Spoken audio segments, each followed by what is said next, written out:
Welcome to Results by Design, UX Insights for Business Leaders, the podcast that dives deep into the world of UX design, strategy, and insights.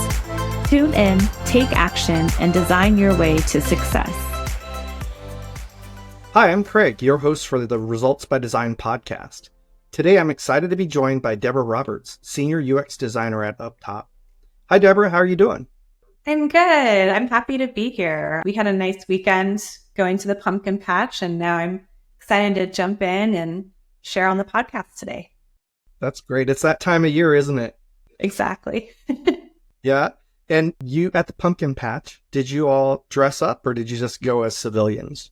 We went as civilians. It was a bit of a rainy day in Seattle, and we went to a farm incarnation, and my daughter's 2.5 years old. And so we just geared her up in full rain suit so she could tromp through the puddles, and we all got pretty muddy, but it was a lot of fun. Oh, that's great. That's great. Well, just for introduction's sake, Deborah, let's get people familiarized with who you are and your background. You've worked with many organizations as a senior UX designer. Can you tell the audience a little bit about your background and the types of companies that you've worked with? Yeah, so I've had the opportunity to collaborate with large retailers, including Amazon, on multiple projects that have ranged from research and design updates to enhance the customer return experience to serving as an embedded designer on their operations team, working to optimize the driver and delivery experience.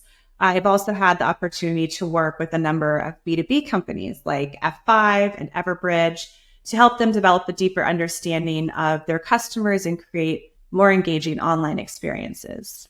Well, that's great. Well, today we're going to talk about how to bridge silos and gain alignment cross-functionally. So your background, I think, is perfect. You're the perfect guest to have this conversation with because of the variety of companies and projects that you've worked on, and also how effective you are in both of these areas. So why don't we go ahead and just dive right in? Let's talk about silos. Why do you think silos exist in most companies? Yeah, I think in my experience, company size, UX maturity, and then also competing departmental priorities can all contribute to silos. So in larger organizations, just the sheer scale can segment teams, while in companies where UX is less established, there may be limited trust and prioritization of UX efforts for things like customer research and cross-functional workshops. And then even in mature organizations, differing agendas and competition for limited resources can lead to barriers in communication and collaboration. And this ultimately undermines agility and can result in a disjointed user experience. Yeah. And, from your experience, what are the most common contributing factors to this? I would say organizational structure, inconsistent communication, and resource competition. So in larger companies with specialized departments, teams often operate independently, which creates natural divides. And then when there's competition for budget, this can shift focus away from collaborative efforts and fosters a mindset that prioritizes individual success over unified outcomes. And even concerns can arise over how initiatives from other departments may impact personal performance metrics, which can further entrench silos, and it can become really personal for people. Yeah, it's all about relationships in a lot of ways. So yeah.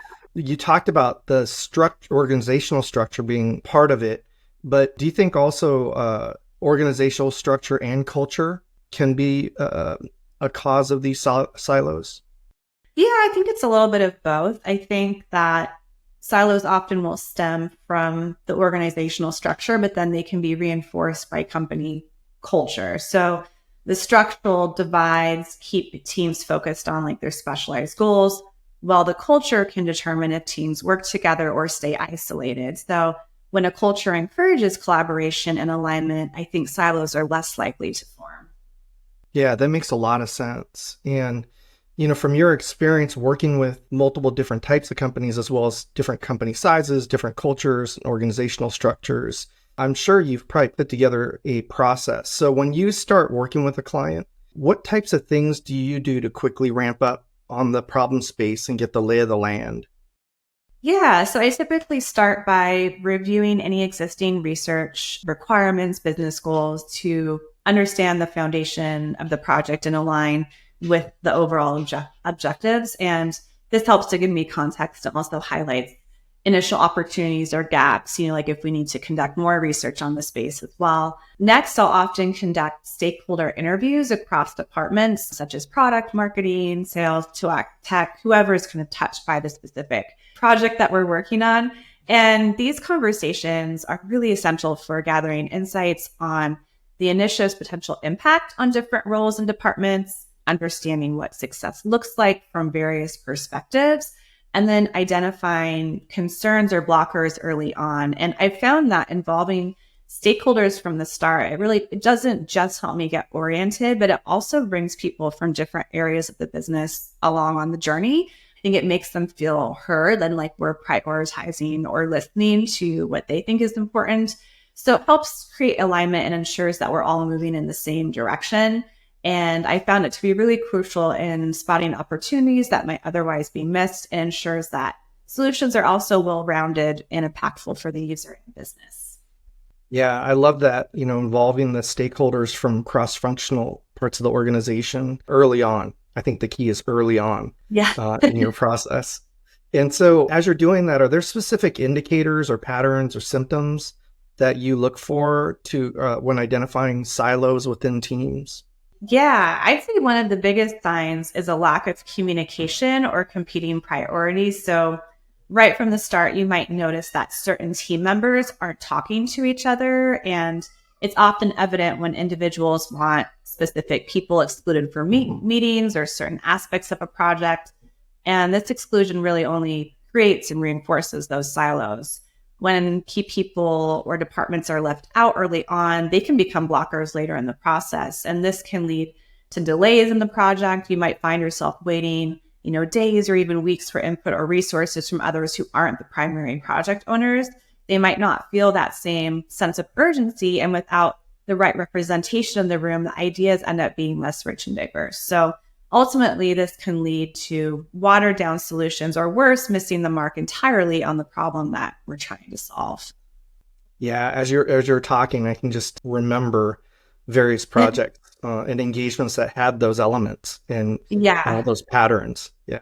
Are you able to share a story about a project where you quickly identified silos and helped address them? What did you notice and how did you approach it? Yeah. So the one that stands out, I was working on a project for a B2B company, and we were engaged to conduct research to develop better understanding of the prospective customer in order to improve the user journey and ultimately the performance of the website. And I began by conducting stakeholder interviews. And through that, it became clear that many of their teams, across marketing, tech, product, were not well aligned on data sharing practices or on go-to-market strategies. And that led to limited collaboration and efficiencies, and particularly with their lead processing. And then a lot of them also shared that they had challenges in creating a streamlined customer journey because they had this complex product mix of over 40 products and new acquisitions with differing terminology that was used across departments. And that just really complicated consistent messaging, both internally and also to their customers. And we had intended to engage prospective buyers for interviews, but the organization lacked an established research program, and the BDR team who engaged with the prospects were really protective of customer communications. And the stakeholder that was responsible for recruitment was not directly involved in the project, and so was just not responsive to our timeline, and this led to delays. So to tackle this, we had weekly check-ins with our main stakeholders, and I suggested pivoting to existing customers for insights. Our main project owner took over recruitment efforts, and that yielded much better results. And all of it at the end of the project, this culminated in an alignment workshop that brought together a cross-functional team of stakeholders, including all the people I had interviewed in the beginning, to review our findings and recommendations across content, design, technology, strategy. And this provided our client with, clear actionable steps to build a roadmap for website improvements that would improve their customer experience, drive revenue growth, and also try and increase collaboration between their different departments. Yeah, that's great. The one thing that you said here about initiating the weekly check-ins. Yeah. I'd love to dig a little deeper with you on that. It sounds like you did that to help foster faster turnarounds, but it also must have done some other things in terms of building trust. I'd love to dig a little bit deeper with you on what the outcomes of those weekly check-ins were. Yeah, I found, I led those meetings and I came to each meeting kind of with a checklist of items of, firstly, like, where were we, like kind of the current state of affairs in our process, and anything that was holding us up, any blockers, and just coming prepared to those meetings really helped to build trust with our main stakeholders. And I think it helped them to trust our process. And so they, I just helped to build alignment with them. And that ultimately helped us to continue moving the project forward. Even when we hit roadblocks, I was proactive to come to the meetings with proposed solutions, other avenues we could take, especially for recruitment, because their research was just not they didn't have a history of research at the company with customers. And so we ran into a lot of recruitment efforts at kind of almost every stage. And so just coming with other ideas of how to get that data and to proceed forward really helped to move things along. Yeah, I remember sitting in on a few of those weekly check-ins, and what I thought was really impressive and helpful from our side was to help them help themselves in a way. Because if I recall correctly, there was a little bit of pushback from the person that was supposed to be doing recruiting to the team that needed the participants recruited. And there was some, distrust or mistrust, if you will. And so you being the mediator and the facilitator of that really helped get things moving along and created some velocity. Yeah. And I think honestly, being an outside party, like being an agency that's not tied to the company, can sometimes be helpful because you're not tied to the politics. And so you can kind of come in as this neutral party and help to facilitate that alignment to move things forward and to kind of keep the focus on what are our key objectives here. It's to improve the user experience. It's to, meet our, business metrics, that have been identified. And so I found that coming in as this third party has been really helpful to our clients to move forward and not get kind of entrenched in the silos that happen. Yeah, I think you're right. That's a great observation. So when working cross-functionally, how do you balance the differing priorities between teams like marketing, product, and engineering? Yeah, kind of building on what we were talking about, starting with clear communication and alignment around shared objectives, having the regular check-ins, and then cross-functional activities like workshops are so helpful in addressing conflicts early. And then they help to foster, collaborative culture that encourages open sharing of ideas and challenges, like really embracing that, like, no idea is a bad idea. I've also found that conducting and referencing user research is a great tool for aligning stakeholders across team. Just having a better understanding of user needs and pain points helps to foster empathy, which then drives a consensus on priorities. Yeah, that's great. I mean, I feel like in a lot of ways, because you're more senior in your role, that you're, obviously expert at the process and the methods and how to tease out the answers to the questions or the problem that you're trying to solve, but also really just moving them along from a project management almost, or a consultative manner where you're helping them see things more clearly along the way. And you reference user research, and I think that your use of that has been really effective throughout these projects. Well, once you identify that there are silos or there's some friction there, what tips do you have to help get people organized and moving in the same direction?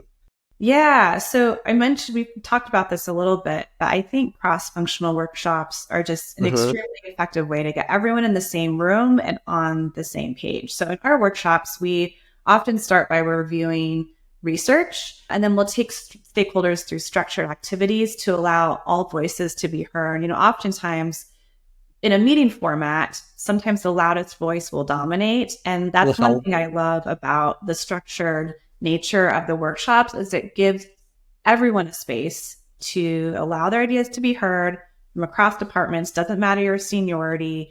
And it just gives us a better understanding of the problem space and more opportunities to discover, really interesting solutions and build alignment.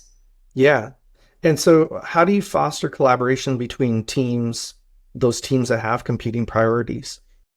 I think helpful to bring everyone back to the shared user and business goals. I found user journey maps to be a great tool for building alignment and facilitating discussions. And for those who aren't familiar, it's essentially a visual map of the user's engagement with your organization at every step of the process. So in our workshops, we often start by presenting a draft of the user journey that we've built out based on research. And this is a visual tool, and it serves as kind of a focal point for conversation. And it allows participants in the workshop to jump in, provide additional insights on key areas of the journey that they might have, more specialty or information on.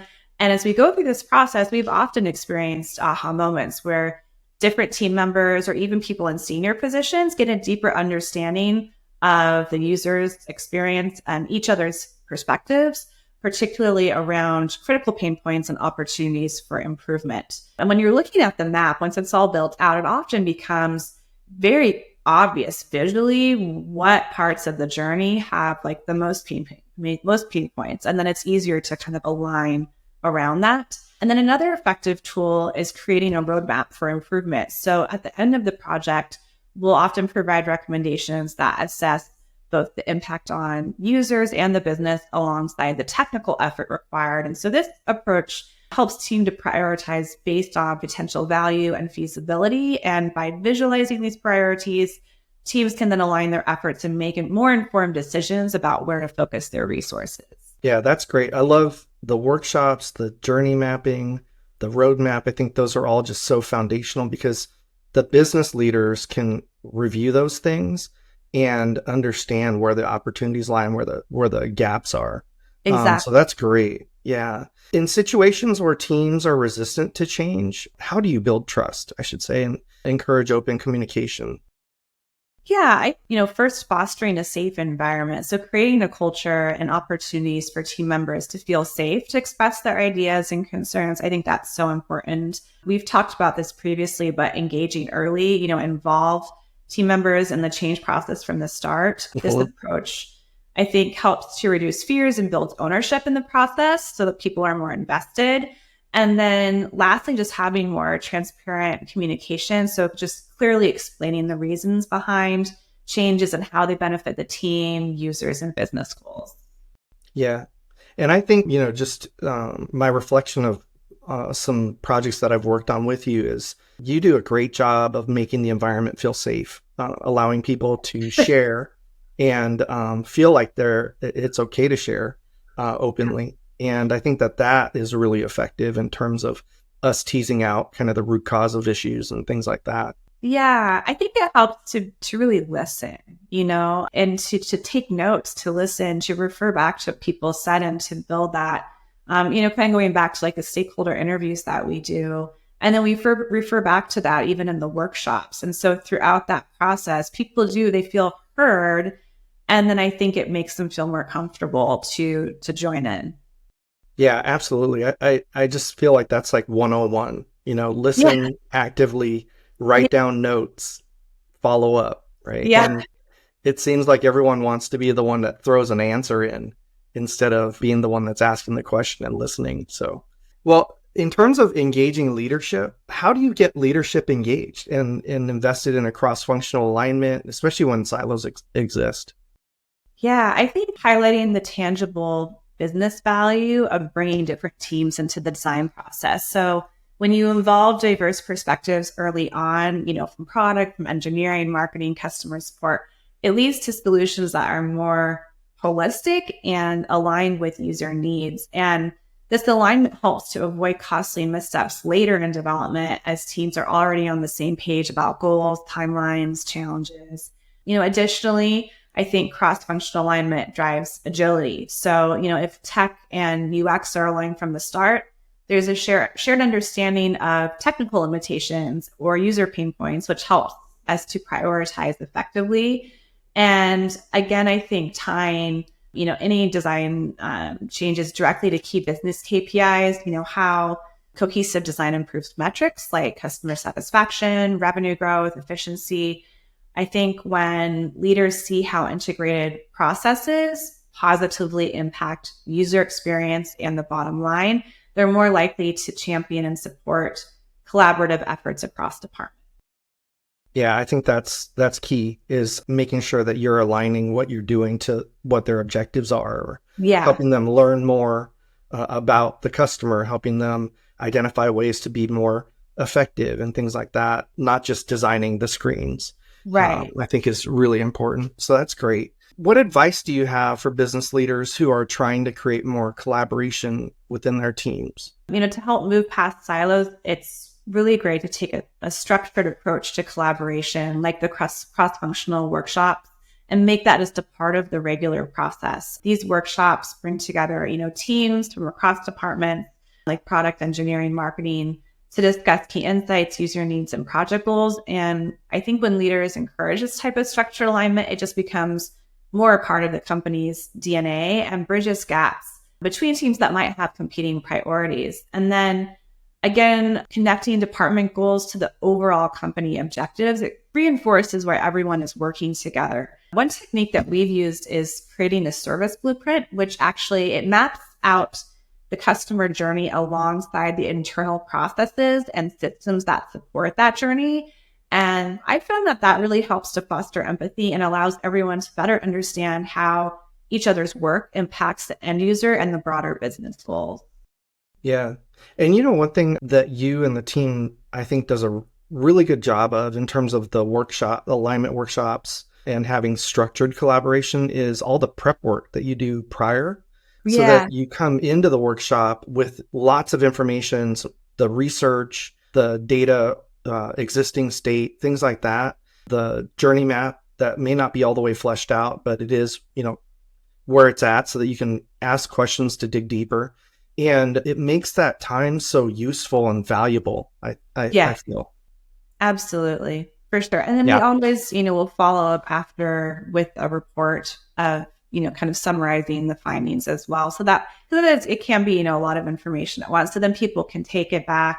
And then, we have recommendations upon how to connect with those teams and have follow-up meetings to discuss Mhm. further. But it's such a great initial first step to kind of level setting, getting everyone on the same page to move forward Yeah, I together. agree. I agree. So what role does leadership play in sustaining this alignment over time? I think that communication style has a large impact on team dynamics.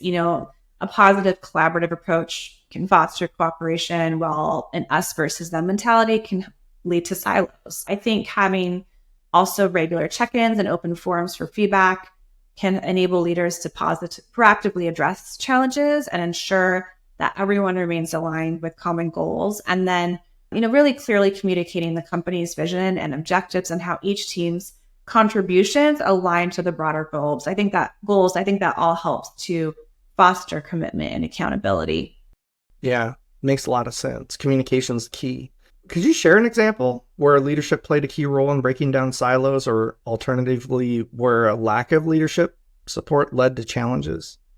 Yeah, I actually have a good example of how leadership played a role in breaking down silos effectively. So we had a B2B client who had a lot of acquisitions, and their current web experience was pretty disjointed, and they were working to get internal buy-in to get funding for a website redesign. And so we led them through an envisioning workshop where we reviewed research, and we included stakeholders in structured design activities to quickly explore new ideas and solutions. And with this company, there were a lot of opinions on what this design should be. Our team took all of that into design exploration, and the output was a video of a clickable prototype that they could share internally to get buy-in. And the great thing was they already had buy-in because we had involved a lot of these key stakeholders in the process.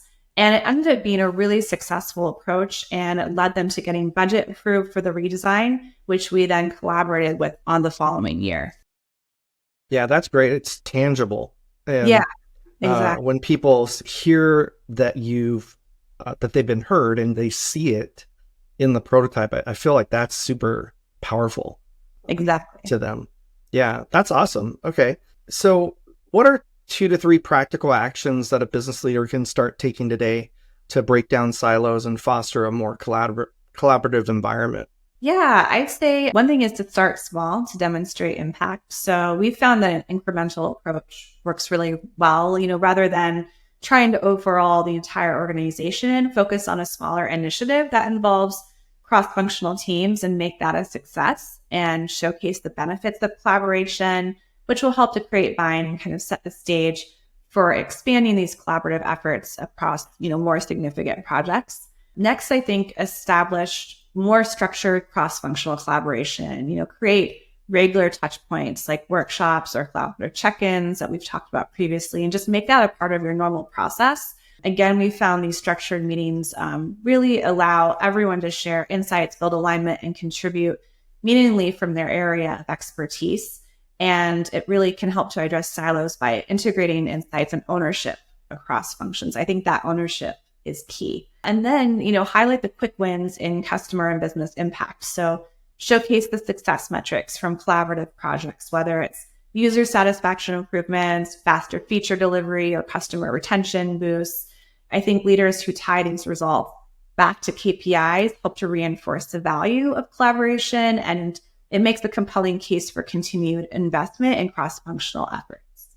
Yeah, I think those are spot on. I mean, quick wins are huge because otherwise people get fatigued. That's the one reason why digital transformation projects fail, because they don't see any quick wins. They just see that we're doing all this work to change. And I love this establishing that structured cross-functional collaboration, because it takes work to build these relationships and start working together. So I love that. Yeah.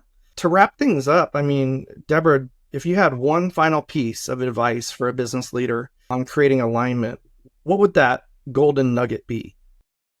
I would encourage business leaders to leverage visuals to communicate the value and vision of UX and collaboration. So start with, user journey maps based on real user research. This just makes it so much easier to visually highlight key pain points and opportunities in a way that resonates across departments. These maps can help teams understand exactly where users struggle and see where improvements can make the most impact. So we've found that to just be so helpful for unifying teams. Another effective approach is creating highlight reels or decks with direct quotes or user insights from interviews. I think hearing users' own words help teams build empathy and connect more deeply with the needs of customers. And then, lastly, develop North Star prototypes that bring future experiences to life. Like that example I gave, I think it helps leaders and teams to experience the vision firsthand and make it much easier to rally around the vision and long-term goals. Yeah. And what I think I took away from this that's interesting, because it aligns with my thought process, is, business leaders oftentimes think, I need to go find a UX team to help me because I have a project. But wind it back to these things. We have silos that we need to break down, or we have a problem that we need to solve, or we have customer insights that we need to tease out, or we do need a journey map. These things that are foundational to actually have success in the broader project are opportunities to pull in your internal UX team or an external UX team to help move things along, right? Absolutely.